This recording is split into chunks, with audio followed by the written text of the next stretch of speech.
Assalamualaikum and hello everyone. My name is Siti Aisah binti Omar and I will be the first presenter for this topic presentation. Before we go deeper into online questionnaire, first you need to know the definition of it. A book entitled Conducting Online Survey written by Sue and Krita mentioned that a questionnaire is one element of a process that begins with defining objectives and ends with data analysis and reporting of results. And according to Bhaskaran and Leclerc, online surveys are a tool for electronically collecting survey data from your target audience via the internet. So what survey has to do with questionnaire here? To simplify, the connections of these two quotes is that online questionnaire is a research instrument used in survey to collect data from participants through online.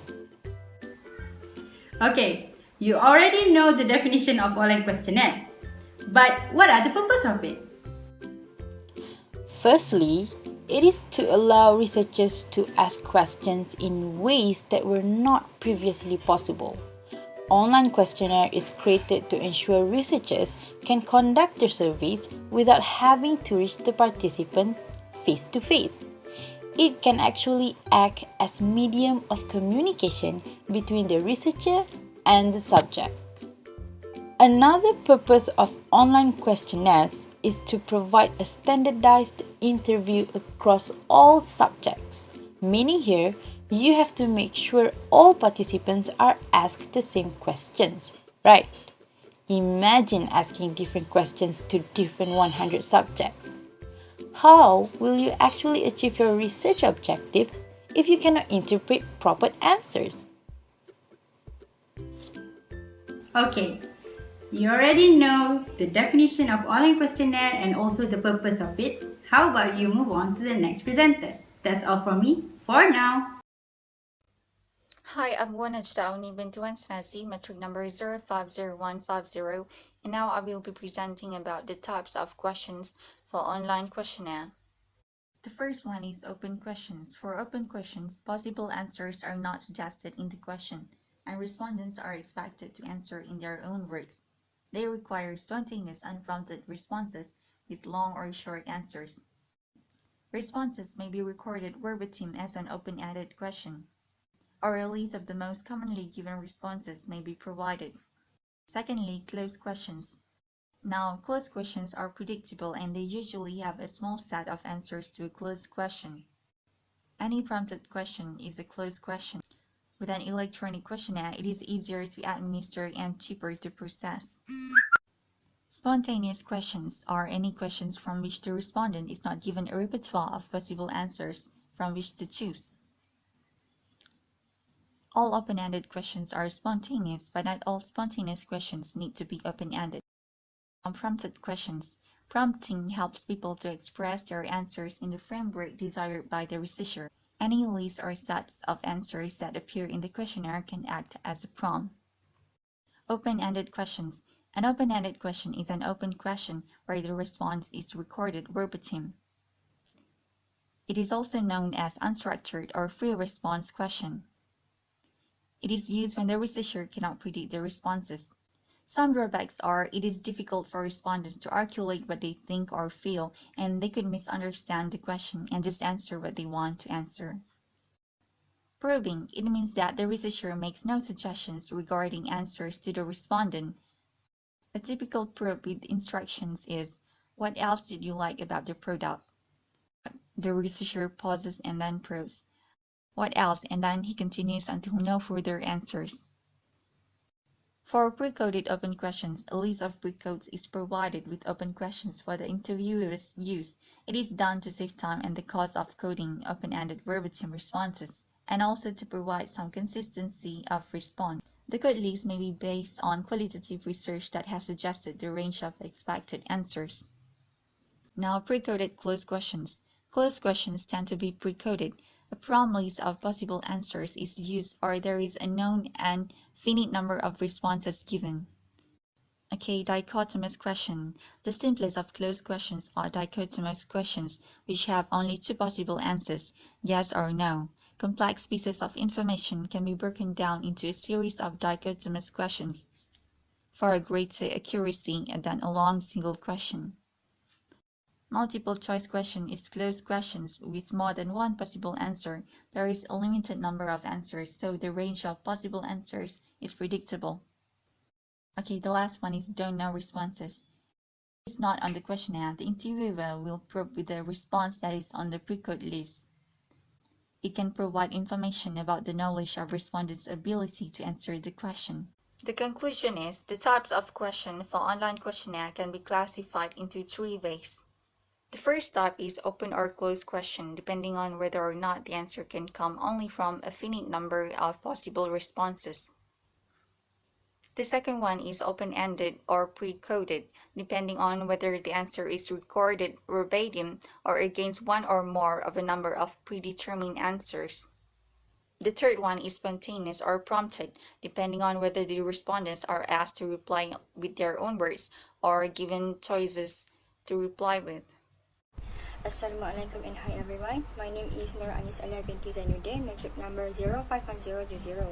I will be explaining about piloting the online questionnaire.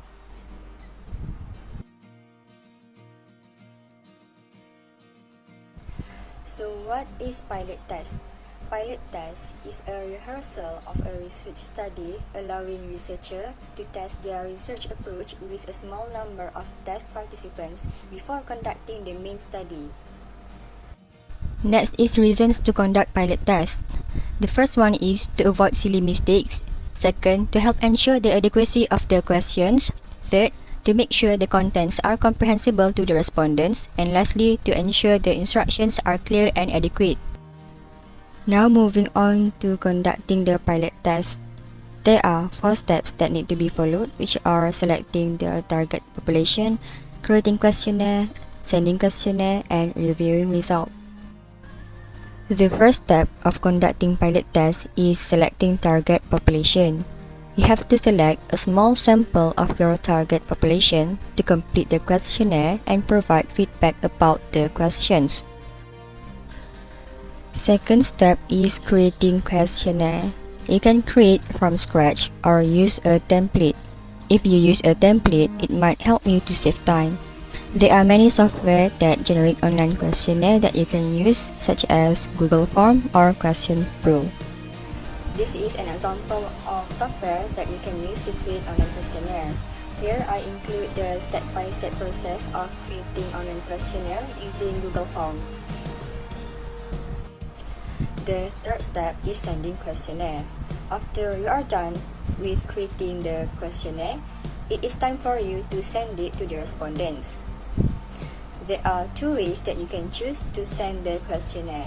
The first one is by linking from social media, where you will publish the questionnaire using a link. Then, you have to share the link with respondents via social networking accounts like Facebook and Twitter. And the second way is through creating and sending email invitation. You can choose to send an email invitation to direct respondents to the questionnaire. The last step is reviewing your result. When reviewing the result, you need to keep tab on how many people are actually taking your questionnaire, how many only make it halfway through, and how many never open the email. During this stage, you also need to preview the participants' stat. This report is an important one to view because it offers information on validation errors. Validation errors are errors that occur when users don't respond to the required items. If the validation errors is high and a lot of respondents are starting the questionnaire but not completing it, this usually indicates that respondents get frustrated with the strict validation requirements. Therefore, you might want to rethink your questions. Finally, if you have included open-ended questions in the questionnaire, you need to review the text responses manually and take them into consideration. That is all from me. Thank you for listening, and now let's listen to the next presenter. Hello, we meet again. So, how about we move on to the distributing online questionnaire? Before distributing the online questionnaire, it is important for researchers to first determine the target audience. Researchers can narrow the target audience by considering some suggested potential qualifiers, for example, like demographic, such as age, sex, or race, geographical location, or by the challenges that the target audience need to face. After that, researchers need to consider how to access to the target audience. This can be done by deciding the online platform to recruit people in completing the questionnaires. For example, researchers can distribute the online questionnaires via email invitations or send the link through social media platforms such as WhatsApp, Telegram, Twitter, or even Facebook. Another thing that researchers need to consider in distributing the online questionnaire is to properly plan the date and also how long do they want to conduct it. That's all from me. How about you move on to the next presenter? Thank you. Hi everyone, Assalamualaikum. I'm Amira Syafiqa binti Ahmad, and today I'm going to continue the presentation on ethical issues when doing online questionnaires. Alright, so you need to pay extra attention to your introduction sections. Why? Because it is crucial in securing the cooperation of your respondents. It gives respondents the information that they need before answering the online questionnaires, and it helps them make an informed decision about whether they will or they will not cooperate in your study. Alright. So these four are the four sections of introduction that you need to pay extra attention to your ethics. Alright, first is name of organization. You must include the research company that is responsible for writing and analyzing the data. Alright, let's take a look at the example here. So they introduce themselves as students of this university, and that will gain their respondents' trust. So imagine if there's no name, there's no introduction section that includes the name of your organization. So it will be like suspicious, right? Okay, next is subject matter. Broad subject area is given so that a respondent has a reasonable idea of the types of questions that should be answered. However, revealing it earlier in details will lead to biased responses. For example, your broad subject area will be K-pop, and in details it will be the perceptions of BTS's music. So imagine if like that person, your respondent, does not like BTS's music. So of course they will give negative reactions and responses throughout the online survey. Alright, next, sensitive questions. You should determine your target respondent beforehand so you know what to expect from their responses. So examples of sensitive questions includes racial origin, political opinion, mental health, and others. Alright, so the example here, online questionnaires on mental health. So they put the options of withdrawal because they know this area is a sensitive one. So in a way, you are maintaining your ethics on your respondents by giving them a chance to withdraw from sensitive questions. Alright. So question length. Okay, respondents are unlikely to answer questionnaires that are too wordy and lengthy. Okay, you must also mention the overall numbers of sections of questions included in the questionnaires. For example, you have two sections, A and B, and in each and at the introduction section, you need to mention how many questions there is in each part, and also what types of questions there are. Alright, moving on to advantages of doing online questionnaires. There are 5 advantages. Okay, first is save time online, so you don't need to go distribute your questionnaires on the street, or make time to make your call. Alright, next is save money. After you develop questions and launch the survey, you don't need to pay staff for like envelopes or stamps because online questionnaires is fully online. Alright, next is assistant developing questions. Online surveys have vendors like Question Pro that helps offer you templates that will guide and help you to come up with questions that yield the types of answers that you need. Quick feedback. Online surveys offer real-time responses, so you can monitor your respondents' answer. So ability to change content is the last one. online surveys are flexible. If you make mistakes in your questions, you can change, delete, and add questions mid-stream.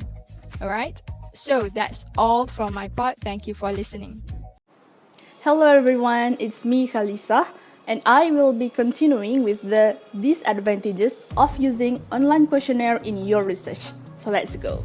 One of the disadvantages of online questionnaire is participants are less likely to stay fully engaged on their devices, especially if it requires more than 8 to 10 minutes to answer all questions rather than any other research methods. Another disadvantage is the researchers may face some difficulty in reaching certain group of participants.